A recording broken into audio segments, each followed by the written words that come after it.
No, I got an opening. Got an opening. Okay.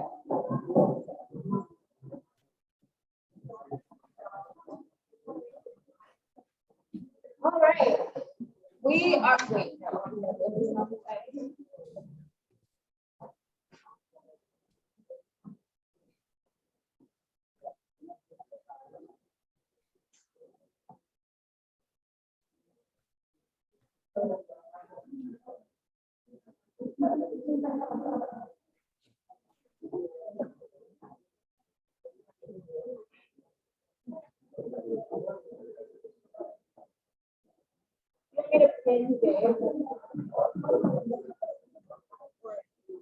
It means that his he would be like in the shot.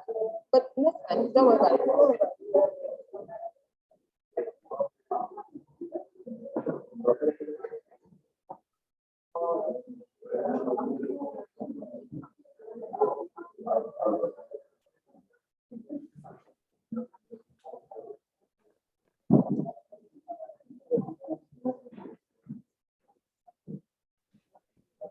You are in the shot.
Sarah, can you hear me?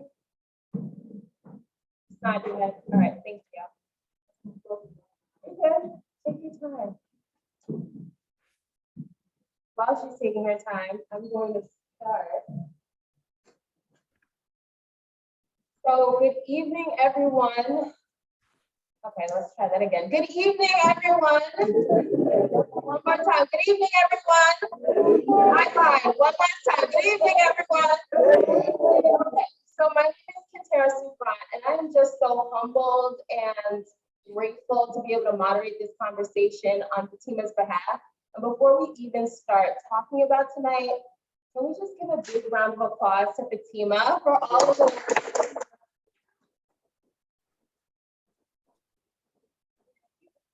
so that she gets embarrassed.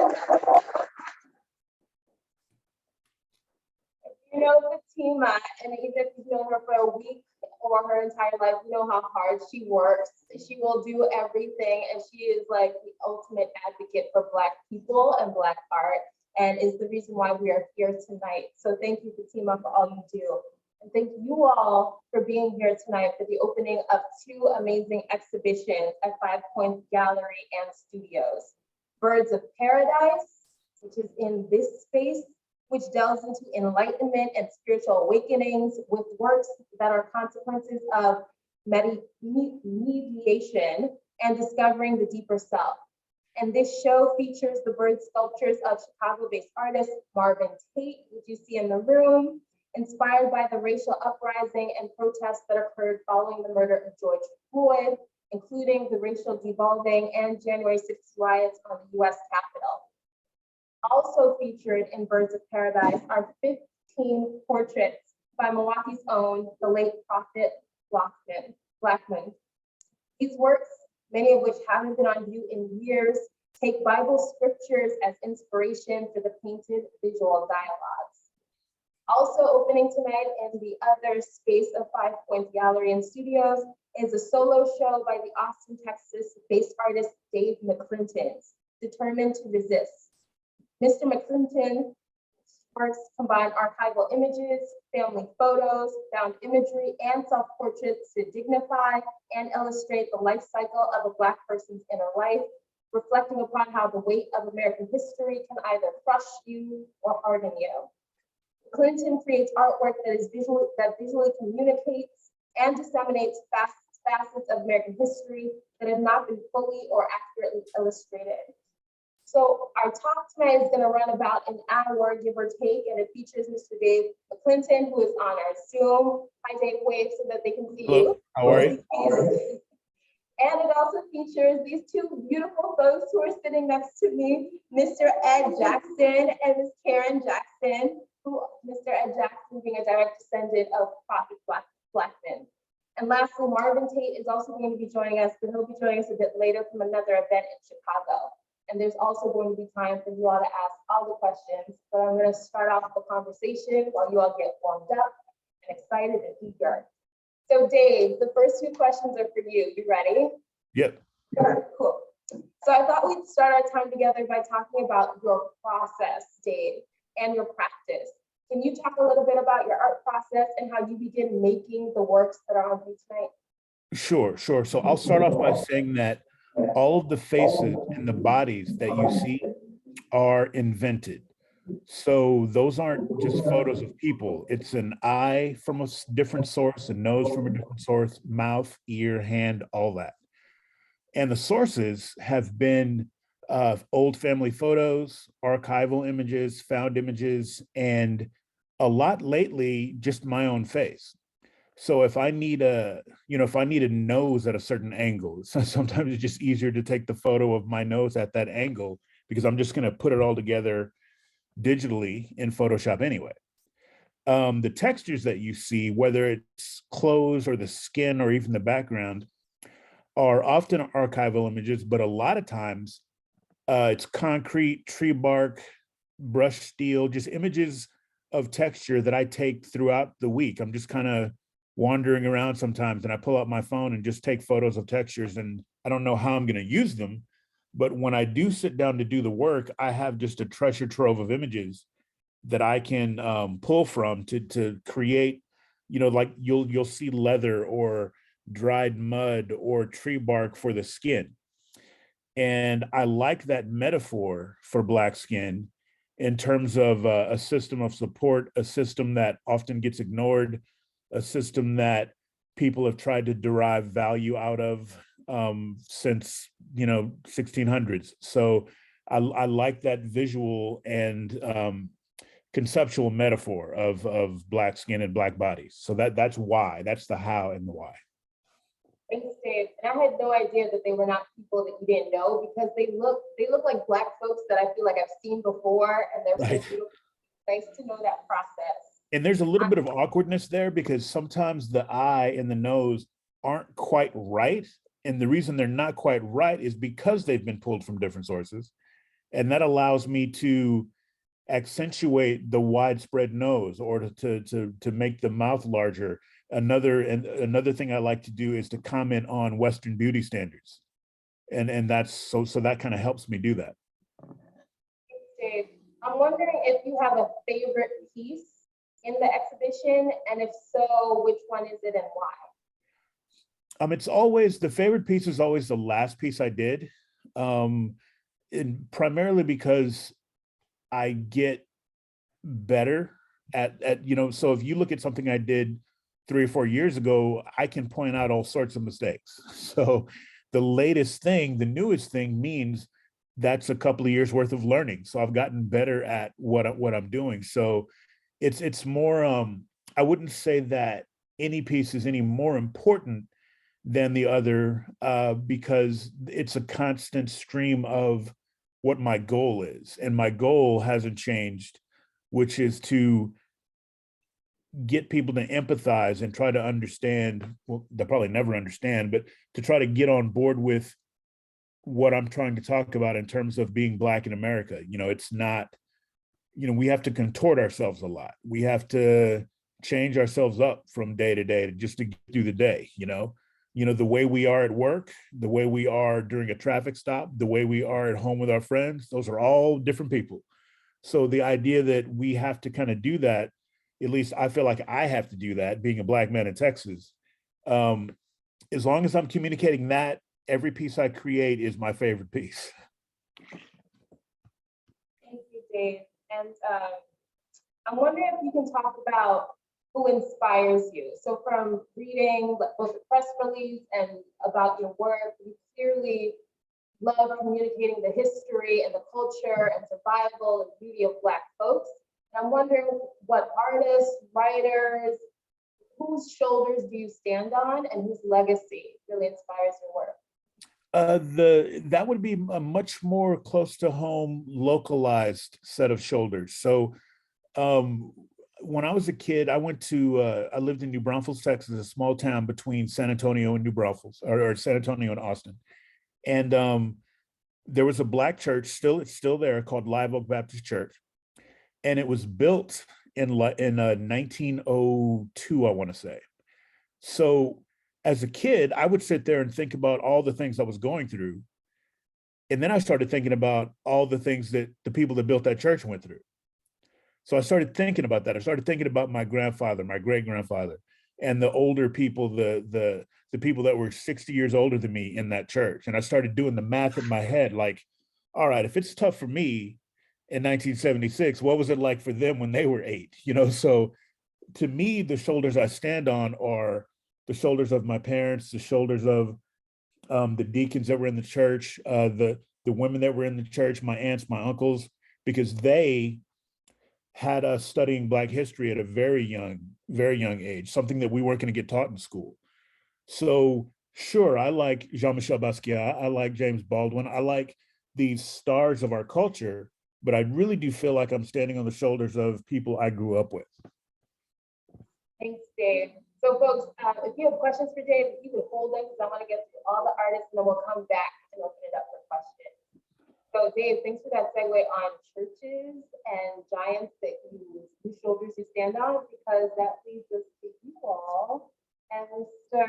Prophet Blackmon. So Ed and Karen, first of all, thank you for being here.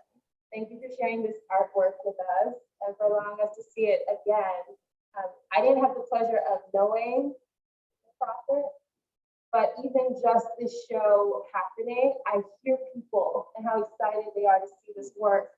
And I also hear that Prophet Blackmon was larger than life and a real character in our city and in the world. Can you talk a little bit about Prophet Blackmon and the person that you knew and some of your fondest memories of him?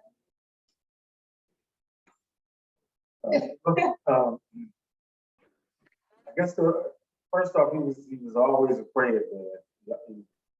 What's crazy about him starting this art, his journey to do art, is, I mean, growing up, I never even seen him draw a stick man. I honestly never did. And he told us the story of how he got started was, if you can see his writing, his writing, just his letters is unique. His J is a backwards J. That's one of his trademark things. J is backwards. He started out an art lady from UWM driving by. He used to have a shop. I don't know if anybody remembers back in the day, Sydney High Building. Sydney High Building back. It's a parking lot now, but he used to have his revival center and his shoe shine business in there, and so he'd have all these billboards just writing these letters, and writings talking about what he does and his shoe shine this much, this much, this much. I guess this professor from UWM was driving by and seen that. He came and talked to him and asked him, can she buy his boards? And he said, yeah, sure, how much? And I think the first time she gave him like $200, he was like, oh my God, I can't believe this. And so they did that for a little while, and then she was like, well, do you do anything else? And he says, Sure. And then this is how all of this started, right here. It's like that. So it was kind of fascinating that, I mean, growing up, I didn't even know he could draw. So, and he gave all of the credit to the Lord. And you mentioned that you were a direct descendant of him, but can you talk about who Prophet was in your family tree? Like your father, uncle? Well, as I was, he's actually my stepdad, but he came in my life at 3 and just raised me as a son. It's like, you know, it's like call him dad, call him dad. So,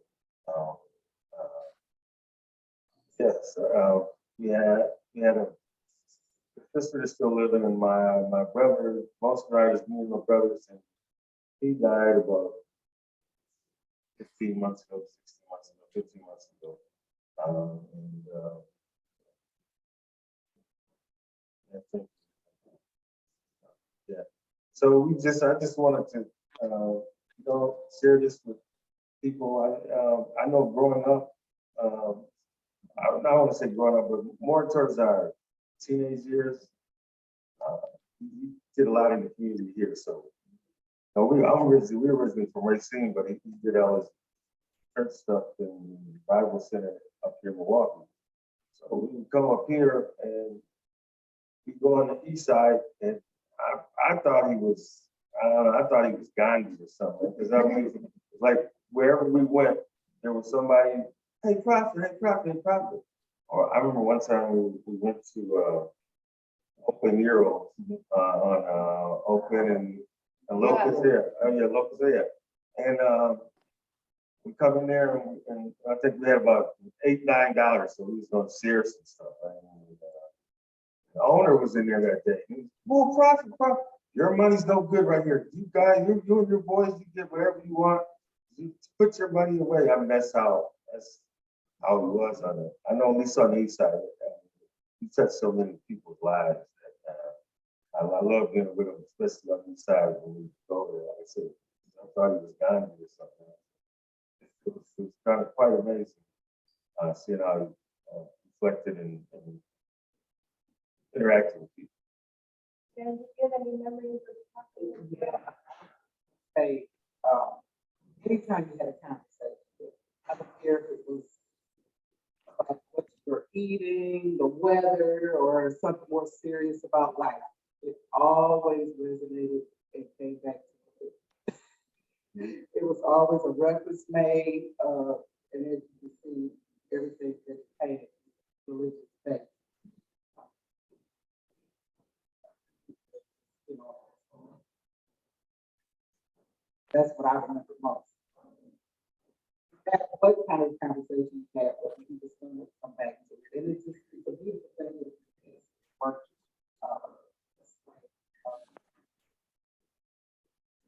People love this. People actually love speaking this and his work still lives on through his work. Ed and Karen, you actually started us off on this, but just think about what it means to see this work and to hear how excited people are to get to know Prophet. But Ed, for you, for someone who sounds about 6 figure, are you surprised by the impact that he's had, like not only in Milwaukee, but also in the world? I mean, he's been like the Smithsonian, American Folk Art Museum, at the Milwaukee Art Museum here. Does that blow your mind to think about it? Yeah, it does. It does. Especially how he started. I mean, he was just paying just to do it as a hobby, just for someone to drive by and to see him get out their car. It leads to this. It's amazing. I see that Marvin has joined us. Marvin, can you hear us? Mm-hmm. Hello, Marvin. It's nice to have you. Hi. Can you hear me? Yes, we can hear you, Marvin. Thank you so much for being here. We're looking at your.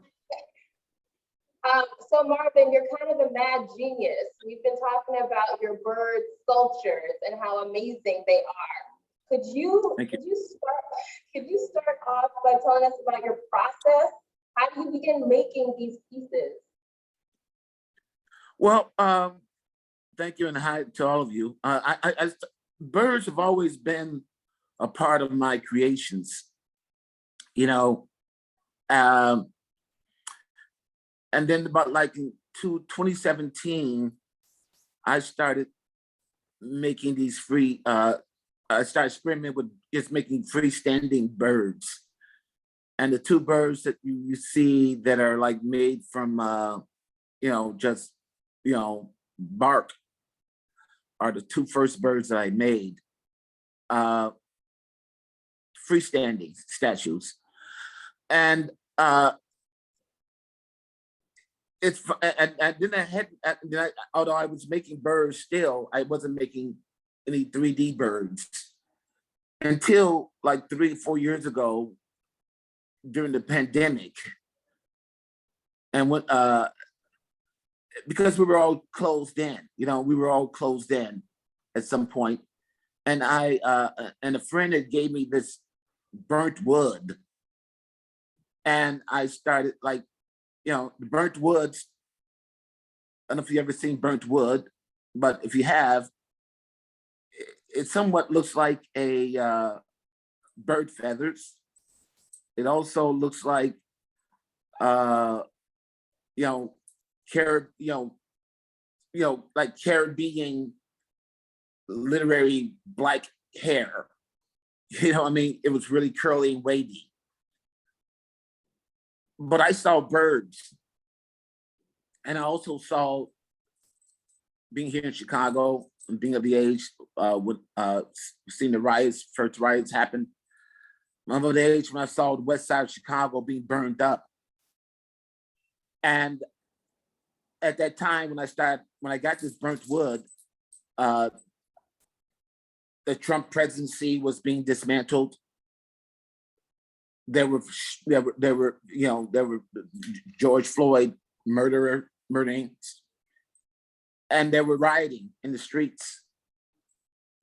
And I took that burnt wood because I like I said, I saw wings, and I started making birds out of, with the burnt wood, and then with other found objects. And what the burnt wood represented to me was the burnt buildings on the west side of Chicago. And the birds themselves represented the resilience of the people that lived there.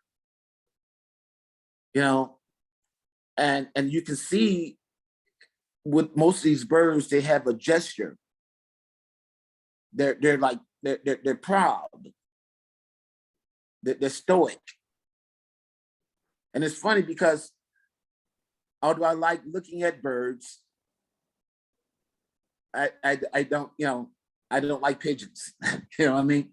So it's funny how one picks try to depict something that they're afraid of. But so anyway, before I continue to babble.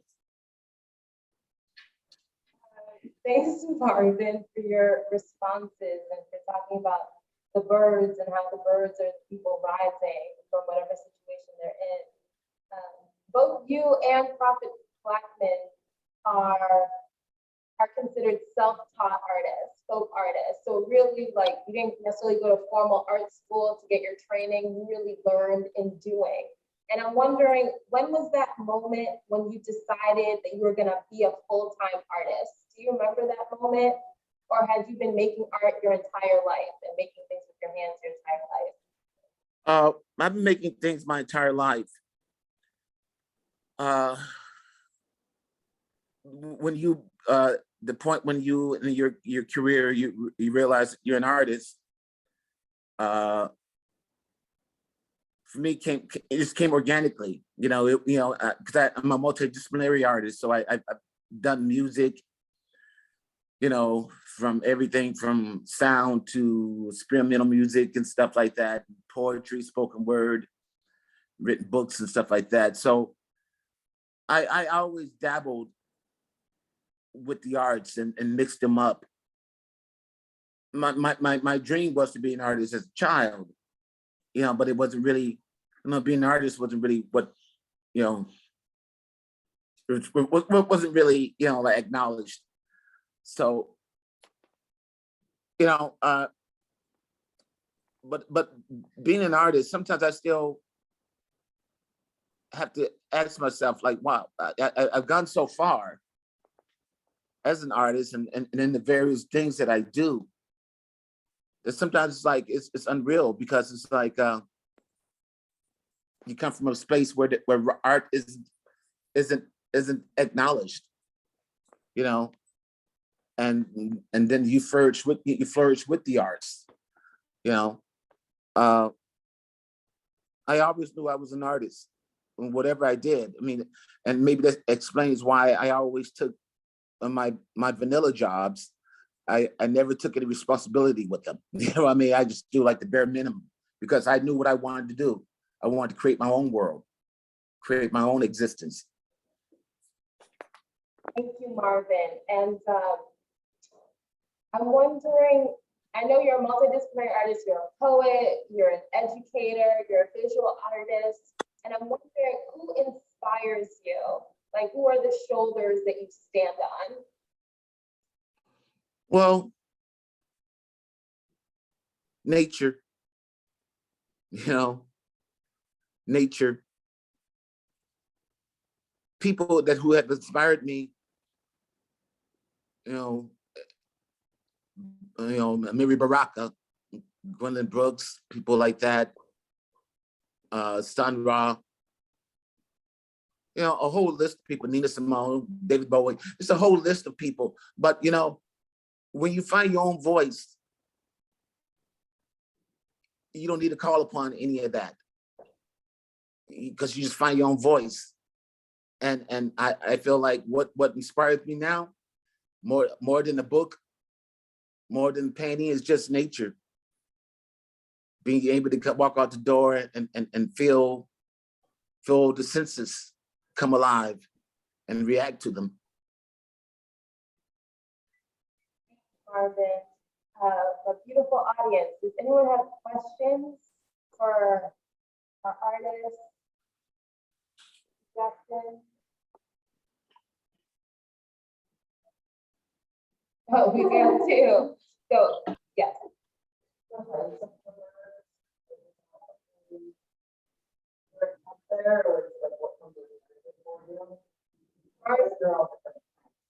Yeah, Marvin, the birds are all different heights. Is that organic? Does that happen naturally, or do you plan that? Could you ask that again, please? Sure. The heights of the birds, they all have different heights. Is that something that just happens as you're making, or is that something that you set out to do? Yeah, that's just something, just intuitiveness. You know what I mean? You just you go in not knowing what you're gonna do. You just let it just naturally flow. So if something needs metaphorically a button for an eye, or a tooth for an eye, or a dice for an eye, you just follow. It's like hearing music. It's like all your senses alive. It doesn't really have to look like a bird, literally. It just have to have that likeness. So that's where I'm going. That's where I like to go. I don't like to have a predetermined place. Marvin, a follow-up to that, if you don't have a predetermined place, how do you know when a piece is finished, quote unquote? Or do you sometimes go back to them and work on them? Oh, I know when it's finished. You just feel it innately. That's what it looks like, and then that's what it is. It doesn't matter what the palette is. It's what it looks like to you. What materials you used, and that's how I paint. I paint with materials, and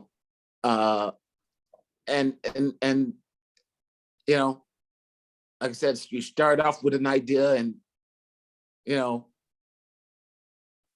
and if I feel like like I said, if I feel like innately, like, okay, that's what that is, or that needs more of this here. It's all with being in the moment with the piece, so the piece can take on a whole different entire direction, you know, and still be what you set out for it to be, but not, you know, linear, you know. Thanks, Marvin. Because Go I ahead, think Marvin. I think in the pieces you can see the gestures of the birds, you know. So there's movement, you know. You can see the emotions on some of these bird faces, and that's all because, you know, of the material that's used, you know. That, you know, like I think on one of the birds there's something I found. There's a pea pod for a beak, you know.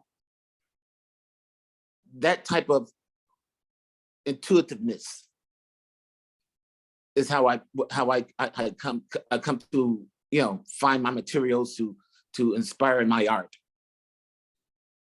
And Dave, I know that you guys can't see the space, but what's really nice about all of the works is that, Marvin, you have the physical texture in your sculptures, and then Dave, you have them reproduced in the bark-like on the skin, so they're speaking to each other.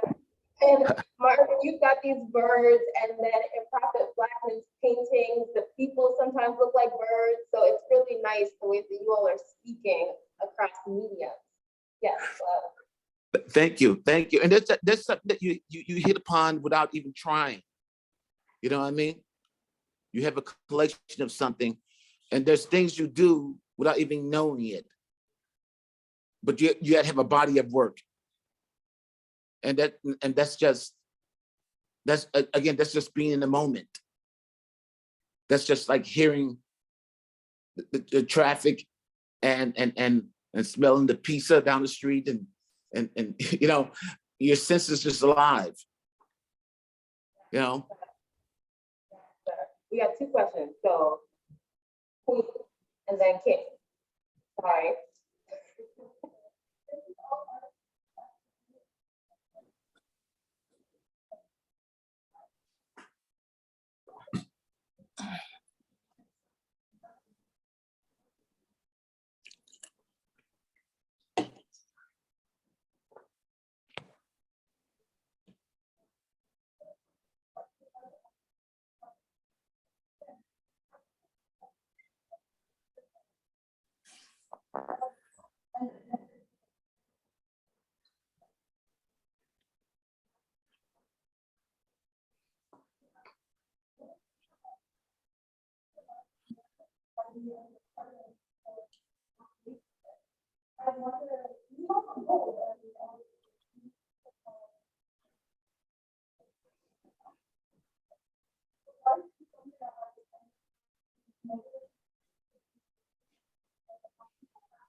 Try to paraphrase that. No, I'm gonna try to paraphrase it, and then if I'm off, let me know. Dave, the question was for you about the materials that you use to capture the texture of Black skin. So using things like asphalt and tree bark, these materials that are really hard, how can it create stereotypes or continue stereotypes about Black folks having to be hard or tough? Like, have you considered that in your work? Is that something that you've heard before? Is that a fair capturing of the question? Could you answer that question? There was a lot. Could you just briefly shorten that question? Sure. It's for Dave, the question. And okay. The question was about skin, Dave, and the materials that you use for skin, like the tree bark and the asphalt, and wanting to problematize using these materials that can also talk about how Black folks are tough skin, right? Where's the softness in the work? Mm-hmm. It's so loud here. I want you to type your question, because it's a very interesting question. It's a little that I got, but Sure. Okay, Fatima's gonna type the question, Marvin, and Dave, that question was for you. Gotcha. I didn't realize I was muted. Sorry about that. So that's very interesting. Every time I do an artist talk, I get a question that makes me think deeper than what I might have thought about a particular issue. So I'll answer it like this. I enjoy metaphor. So when I see metaphor for something that is a support system, something that is structural, like asphalt and wood and concrete and steel and tree bark, it's not, in my mind, it was never meant to connotate toughness. It was meant to connotate support and structure. But that's very, very interesting that someone saw it that way. So that's actually great, because it's going to make me rethink my work a little bit. I will say that I've never thought of it as hardness. I've thought of it as this was brought up earlier. A notion of, Marvin said this, like the faces on my pieces. None of those faces are afraid. All of those faces are either resistant, resilient, proud. Some of them are just, it's a blank stare back at the viewer, putting the onus to understand what the art is about on the viewer, not the artist, or not me, or not the figure. But having heard that question, that's something new for me to think about, actually, because I've never thought about the hardness of it. I've always thought about the armor and the support system that it is. I've never thought about the outward projection of toughness that way. So that's actually a really good question. That is a great question, and I never looked at it that way. But just the word resilient, and that repeats itself in the eyes of those birds, or in the stances of those birds. Resilience. They're looking out. They're looking over and out. They're looking over the neighborhood. These are the guardians. And how that relates to light skin and all that. It just, it's the resilience, it's the bravery, the vanity, it's all that. It's the vulnerability. It encompasses all that.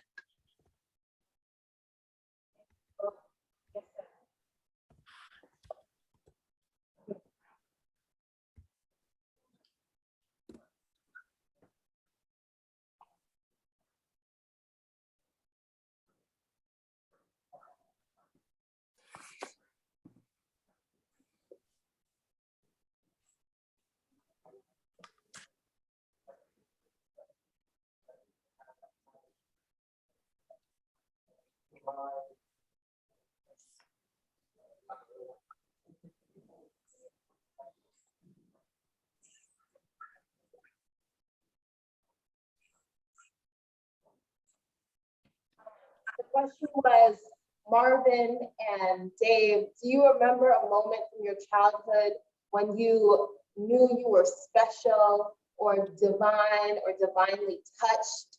Something, a memory that you just keep coming back to?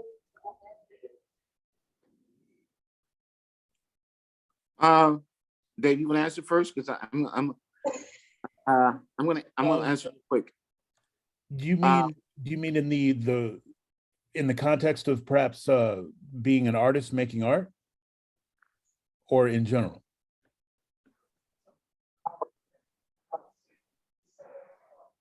In general, something powerful that just set everything off for you. Wow, I think I might still be waiting for that moment.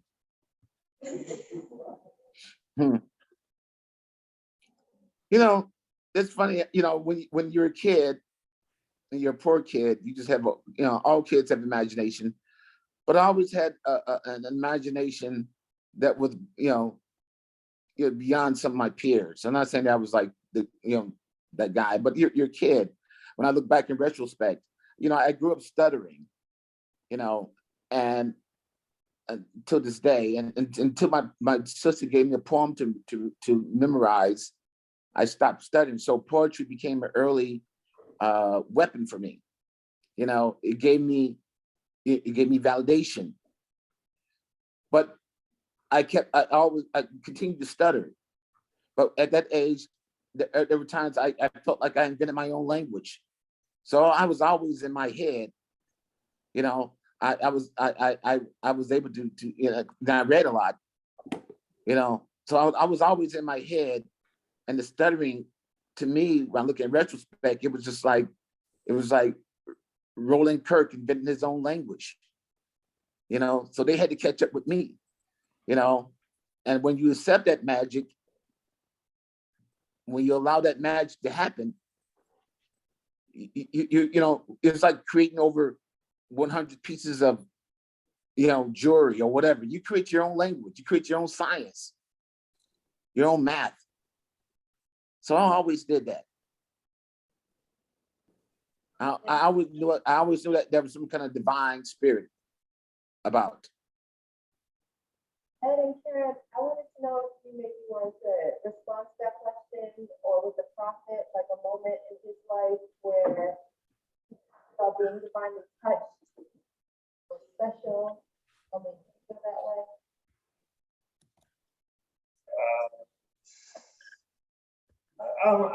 I've seen it all the time, I guess, because we would be together. He had a gift of discernment, where you could look at someone and say, you have this pain right here? Yeah, I am. It just started hurt right now. And he's like, okay, we're gonna pray for it. We're gonna pray for it, and how's it now? It's gone. So I'm pretty sure all of his healing and probably he felt special or felt he was a tool of God.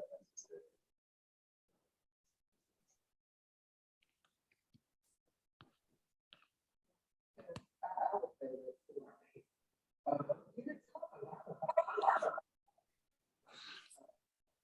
definitely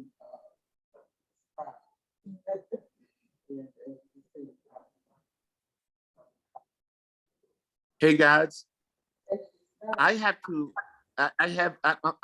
upstairs in my friend's house gallery, and my work is being shown downstairs. So I need to get back down there because I haven't really seen the show yet. You get busy like that sometimes. I'm sorry. Thank you. We said thank you. Really quickly, Marvin. Thank you. And I hope to see you all. Thank you. And I hope to see you all in real time soon. Of course. Thank you, Marvin. Thank you. Fatima. Bye, Marvin. Bye. Do you have questions, Fatima?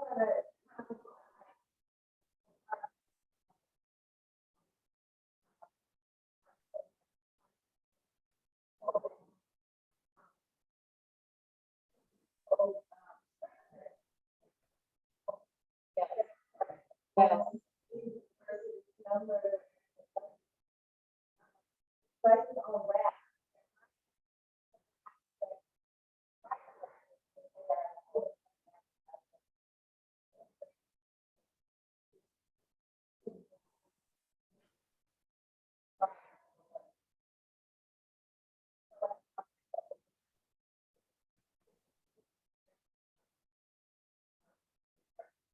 I feel like they also both force you to do work, and like I had to pull out my phone and be like, Deuteronomy, what? Like I thought I knew what you're talking about, but like really figure it out and see how he made it visual and was telling the story from that particular scripture, but in his own way.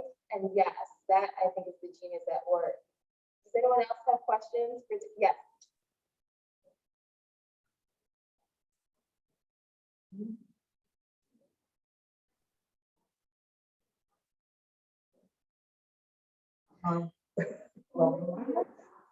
Oh, yes. Sorry, for our Zoom audience, the question was for the Jacksons and if they have a favorite work by Prophet Blackmon here. Oh, I know the one that I have a favorite as far as how and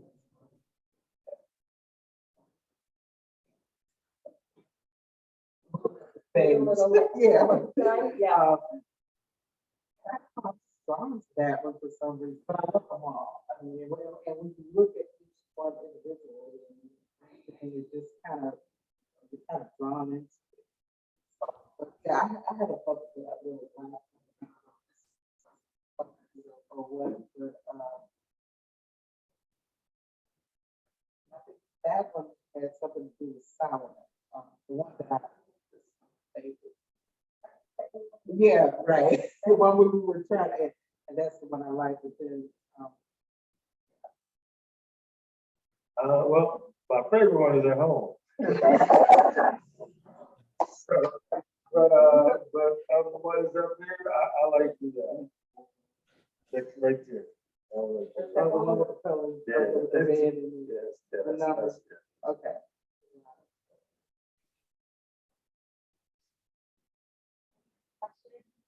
What I was gonna say too, I don't know if you noticed it though, but it's like his art. I don't know how it's almost like it's in the times, but it's not in the times of back in the biblical. You know, that was deep to me too. It's like it's not regular people. But I mean the whole his whole expression of it, it still takes you back to those times, but in his own way. So I mean, I guess what I'm saying is, the other artists here, and you said, well, make a painting of Deuteronomy or something, it would be totally different. So, you know, and all of them are the same kind of expression. It's its own. I feel like you couldn't recreate it. You tried. Right. There's no way to do that. I saw Anika and then Mikey. Akira, dang, I said it with some confidence too. Wow, sorry, Akira. I already told you, I'm better than names, better than faces. I'm sorry, Akira.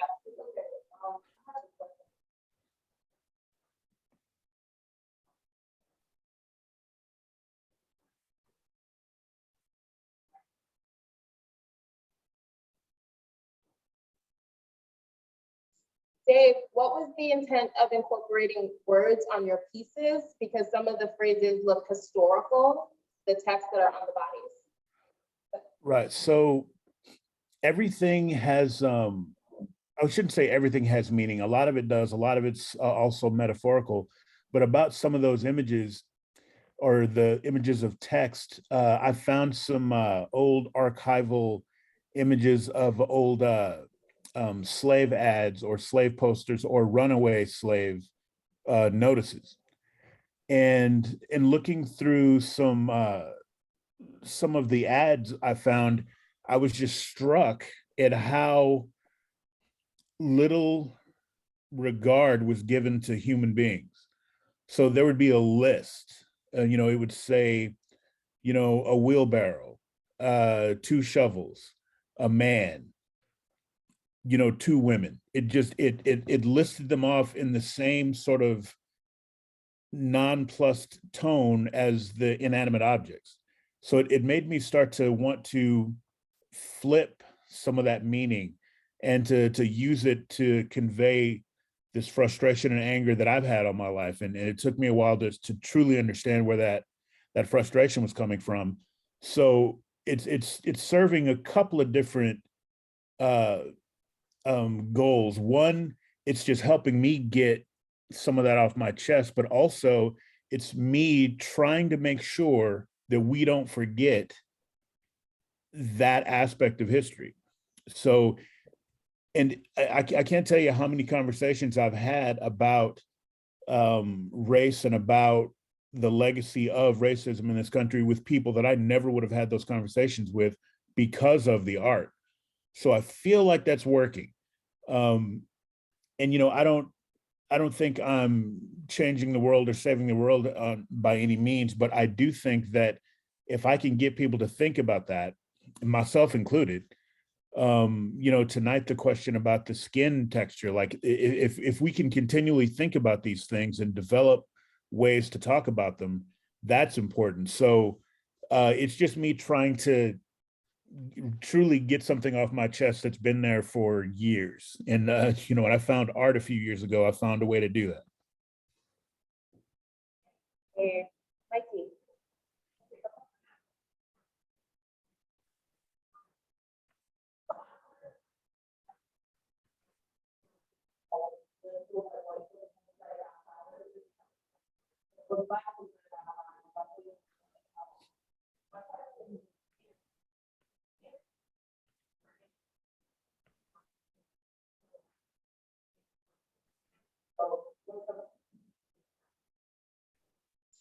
Dave, the question was, do you think it's possible for the work of a Black artist to be apolitical? And if so, have you ever created a work just for the joy of creating a work? There are a couple of pieces in the show that don't have any overt historical reference. They could just be viewed as portraits. There's one called Beck and Call and another one called Drexel that some of them are really overt, some of them are not. Those two in particular are just people. It makes me think about the idea of a Black artist in a gallery, particularly a gallery that they may not have been in previous generations. That feels like a political act. It feels like to make art in general as a Black man in this country is a political act. I guess it could be argued the other way because I also do landscapes that have nothing to do with anything. It's just for the sake of joy. But even that, if I go to a gallery and talk about it, the people that are seeing me there talk about it probably weren't expecting me. So then what does that mean? What does it mean for me to be in a gallery talking to a room full of white people about landscapes and I'm a Black man?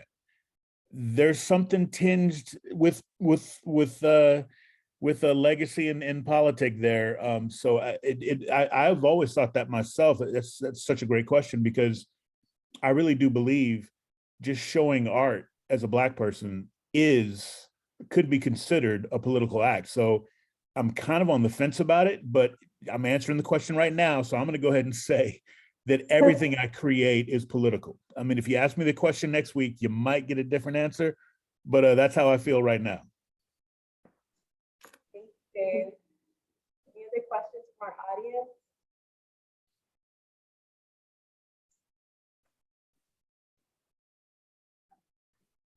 I have a closing question for Dave and for Ed and Karen.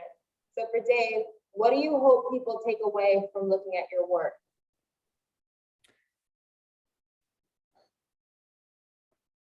The thought that, and I kind of mentioned this earlier, that you'll see some things that have elements of legacy and oppression in the work. You'll see remnants of a noose. You'll see cotton. You'll see things like that that harken to a time of overt oppression, and now we have sort of systemic oppression.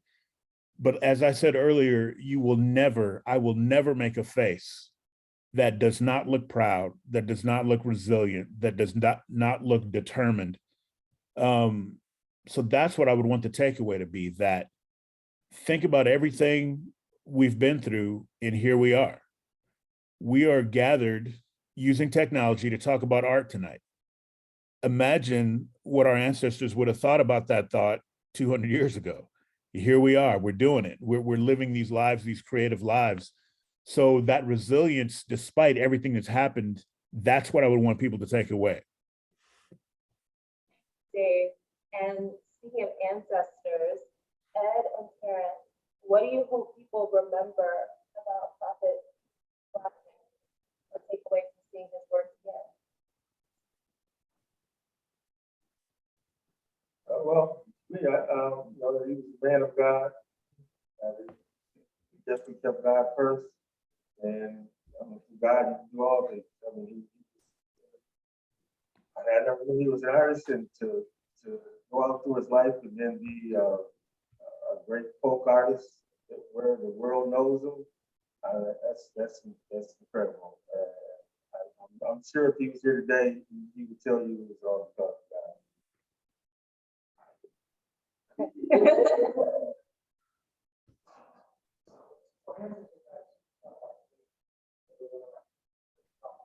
Ancestors.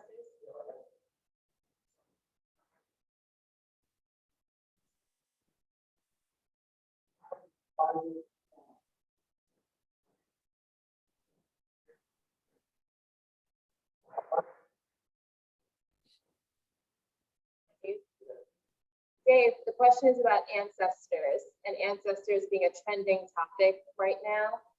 But personally for you, why is it so important for you to connect to and commune with the ancestors? I am so indebted to everything that the previous generations have done for me. There was a woman who we all called grandma, but she was my great aunt. She was born in 1900, and she didn't have kids of her own, but she technically raised probably 20 of us. You know, she was like the go-to daycare for our parents when they had to go to work. And she told me so many stories about her elders. So hearing these stories of what one generation did for the next generation, and then what then that generation turned around and did for the next generation, it just makes me feel grateful of all that work that was put in for people that they knew they would never meet. You know, they were making efforts for someone who was going to be born 50 years after they died. And the idea of carrying that forward makes me feel really grateful. And it makes me hope that 50 years from now, some kid sees my art in a book or something, and it spurs them to make art on their own. It spurs them to kick it forward and keep it moving. So the idea that generations and generations and generations worked and suffered for me to be able to live the life I'm living making art is just, it's astonishing when you sit down and just actually think about that in the sense of a time frame. So I just feel really honored and humbled that I'm able to do that. And it gives me this inspiration to keep doing it, to keep moving, to no matter how hard, because making art and trying to make a living doing it is a really hard thing to do. And whenever I kind of feel weak or want to moan about it, I just think I got it pretty easy. So it makes me buckle down and keep on working. Thank you, Dave. Thank you all for being here, Prophet Blackmon and the ancestors and legacy that he is. This show, the two shows close on April 25th. However, on April 23rd, more magic will happen because the 2022 Wisconsin Triennial Ain't I a Woman, which is a space for honoring the Black women broadly defined in our life and our future good ancestors as well. So one, props to Fatima for being the first guest curator of the Wisconsin. Amazing Black women identified, Black non-binary folks will be participating in this show because they are really doing the work of thinking about the generations ahead. So we look forward to celebrating, caravanning, and being at the opening on April 23rd. It's like Black Panther, what? Like it's gonna be a celebration. So thank you, Dave. Thank you to Marvin who's here. Thank you, Ed and Karen, so much for your time.